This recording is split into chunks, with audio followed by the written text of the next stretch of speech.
Sunlight హోస్ట్లో sub డొమైన్స్ని ఎలా create చేయాలి?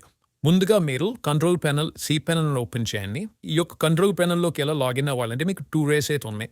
ఒకటి, డైరెక్ట్గా మీరు సి ప్యానల్ యూఆర్ఎల్ ఎంటర్ చేసి లాగిన్ అవ్వచ్చు. cp.sunlighthost.com మీరు టైప్ చేసి ఎంటర్ చేస్తే యూజర్ నేమ్ పాస్వర్డ్ అడుగుతుంది. మీ యొక్క ఈమెయిల్ ఐడియాలకు పాస్వర్డ్ ఎంటర్ చేసి మీరు లాగిన్ అవ్వండి. ఇక్కడ మీరు మేనేజ్కి ఇచ్చేస్తే డైరెక్ట్గా మీ యొక్క కంట్రోల్ ప్యానల్ అయితే ఓపెన్ అవుతుంది. ఇది ఒక వే. రెండోది ఏంటంటే మీ యొక్క క్లయింట్ ఏరియా నుంచి కూడా మీరు లాగిన్ అవ్వచ్చు. ముందుగా మీరు గూగుల్ ఓపెన్ చేసి ఇందులో సన్లైట్ హోస్ట్ అని టైప్ చేయండి. టైప్ చేసి ఎంటర్ చేస్తే నీకు sunlighthost.com అనే వెబ్సైట్ ఉంటుంది. దీన్ని క్లిక్ చేసి ఓపెన్ చేయండి. ఇక్కడ మీకు టాప్ రైట్ సైడ్ కార్నర్లో క్లయింట్ ఏరియా అని కనబడుతుంది. దీనికి ఇచ్చేస్తే యూజర్ నేమ్ పాస్వర్డ్ అయితే అడుగుతుంది. మీ యొక్క యూజర్ నేమ్ పాస్వర్డ్ ఎంటర్ చేసి లాగిన్ క్లిక్ చేయండి. మీరు ఇలా క్లయింట్ ఏరియా లేక లాగిన్ అవుతారు. అందుకని మీరు ఏదైతే సర్వీసెస్ ఉన్నాయో మీకు సర్వీస్ మీద క్లిక్ చేస్తే మీ యొక్క హోస్టింగ్ బ్రాండ్స్ అయితే డిస్ప్లే అవుతాయి. మీరు ఏ యొక్క hosting plan control plan open చేయాలనుకుంటున్నారో అది సెలెక్ట్ చేసుకుని ఇక login to control plan click చేస్తే డైరెక్ట్గా ఎటువంటి యూజర్ నేమ్ పాస్వర్డ్ ఎంటర్ చేయకుండా కూడా మీరు లాగిన్ అవ్వచ్చు. ఇక్కడ మీ యొక్క సర్వీస్ని సెలెక్ట్ చేసుకుని మీ యొక్క ప్యాకేజ్ మేనేజ్కి ఇచ్చేస్తే ఇలా కంట్రోల్ ప్యానల్లోకి అయితే మీరు లాగిన్ అవుతారు. కిందకి స్క్రోల్ చేస్తే మీకు ఇక్కడ సబ్ డొమైన్స్ అని కనబడుద్ది. దీనికి ఇచ్చేయండి. ఇక్కడ మీకు డొమైన్ దగ్గర మీ యొక్క అకౌంట్లో ఏమేమి డొమైన్స్ ఉన్నాయో ఇక్కడ లిస్ట్ అయితే కనబడుతుంది. ఇక్కడ మీరు ఏదైతే సబ్ డొమైన్ క్లియర్ చేద్దాం అనుకున్నారో, నేను ఫర్ ఎగ్జాంపుల్ test.explorersunlighthost.com అనే సబ్ డొమైన్ క్లియర్ చేద్దాం అనుకున్నా. ఇక్కడ టెక్స్ట్ అని మీకు టైప్ చేసి పక్కన క్లిక్ చేయగానే పక్కన ఎక్కడైనా సరే క్లిక్ చేస్తే ఇక్కడ చూడండి మీకు ఆటోమేటిక్గా పబ్లిక్ లోపల టెస్ట్ అనే ఒక ఫోల్డర్ క్లియర్ అవుతుంది.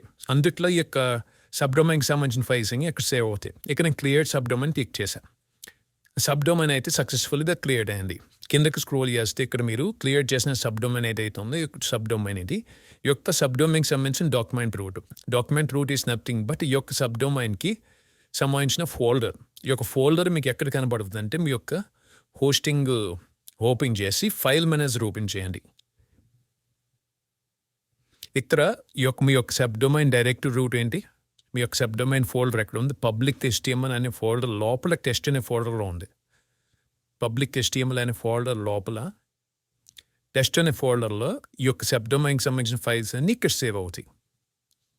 సో దీన్ని డాక్యుమెంట్ రూట్ అంటాం, లేదా డైరెక్ట్లీ అని అంటాం, లేదంటే కనుక ఫోల్డర్ ఈ యొక్క డొమైన్కి సంబంధించిన ఫోల్డర్. అందుకు ఇంకొక సబ్ డొమైన్ మీరు యాడ్ చేయాలనుకుంటే కనుక నేను ఇంకొకటి యాడ్ చేస్తున్నా. యాడ్ చేసేటప్పుడు క్రియేట్ ఇచ్చేస్తున్నా. ఇక్కడ చూడండి నాకు పబ్లిక్ HTML టెస్ట్ లోపల test2 అనే సబ్ డొమైన్ క్లియర్ అయింది. ఇప్పుడు నేను ఇంకోటి పెడుతున్నా test3 అని ఇస్తున్నా.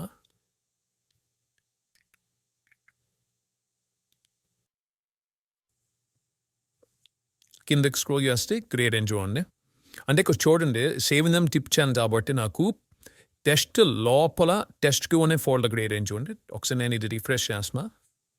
టెస్ట్ అనే ఫోల్డర్లో test1 test2 అవుతుంది, దీని లోపల test3 అవుతుంది.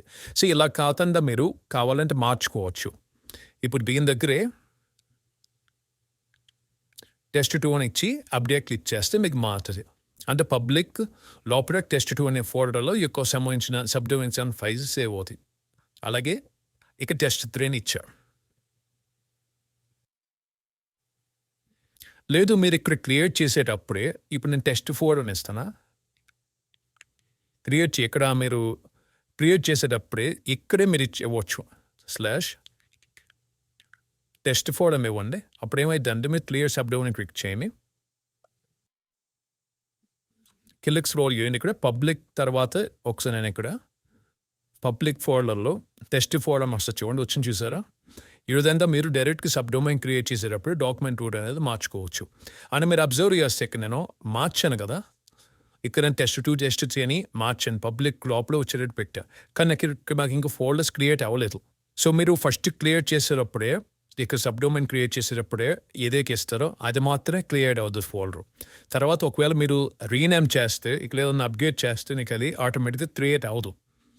క్రియేట్ ఎప్పుడు అవుతుందంటే ఈ యొక్క సబ్ డొమైన్ మీరు WordPress ఇన్స్టాల్ చేస్తే కనుక ఆటోమేటిక్గా క్రియేట్ అయిపోద్ది. ఇప్పుడు నేను ఫర్ ఎగ్జాంపుల్ నేను హోమ్ ఓపెన్ చేసి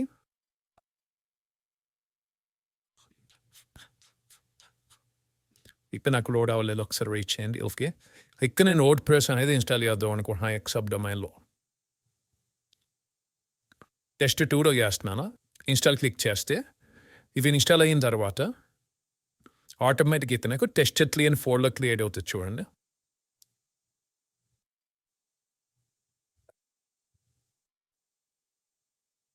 ఓకే, ఇప్పుడు ఒకసారి ఇక్కడ మీరు రిఫ్రెష్ చేస్తే ఇది రిఫ్రెష్ బటన్. అయితే చూడండి టెస్ట్ డూ అనే ఫోల్డర్ క్రియేట్ అయింది చూసారా. ఇది ఓపెన్ చేస్తే ఈ యొక్క సబ్ డొమైన్కి సంబంధించిన ఫైల్స్ అని ఇక్కడ సేవ్ అవుతాయి. సో మీకు ఈ యొక్క కాన్సెప్ట్ అర్థమైన అనుకుంటున్నా సబ్ డొమైన్ ఎలా క్రియేట్ చేయాలి, అలాగే ఈ యొక్క సబ్ డొమైన్కి సంబంధించిన డైరెక్ట్లీ ఎలా మార్చుకోవాలి. మీరు పబ్లిక్ లోపల క్రియేట్ చేసుకోవచ్చు, లేదంటే కనుక మీరు డైరెక్ట్గా ఫర్ ఎగ్జాంపుల్ ఇప్పుడు నేను పెస్టిఫైర్ అని చెప్పి పబ్లిక్ HTML కాకుండా డైరెక్ట్గా హోమ్ రూట్లోనే నేను క్రియేట్ చేద్దాం అనుకుంటున్నాను. ఇప్పుడు నేను క్రియేట్ చేసింది ఇలా క్రియేట్ అయ్యింది. ఇక్కడ నేను పబ్లిక్ లోపల సేవ్ అవ్వట్లేదు, డైరెక్ట్గా సేవ్ అయిపోతుంది. ఇది ఎక్కడ వస్తుందంటే మీరు ఇక్కడ హోమ్ క్లిక్ చేస్తే ఇక్కడ చూడండి టెస్టిఫై వచ్చింది చూసారా. ఇలా పబ్లిక్ లోపల దాకానే అలా విడిగా క్రియేట్ చేసుకోవచ్చు. సో మీ ఇష్టం, మీరు పబ్లిక్ ఫైల్ మేనేజర్లో ఈ యొక్క సబ్ డొమైన్కి సంబంధించిన ఫైల్స్ ఫోల్డర్ ఎక్కడ కావాలంటే అక్కడ మీరు సేవ్ అయ్యేటట్టు పెట్టుకోవచ్చు.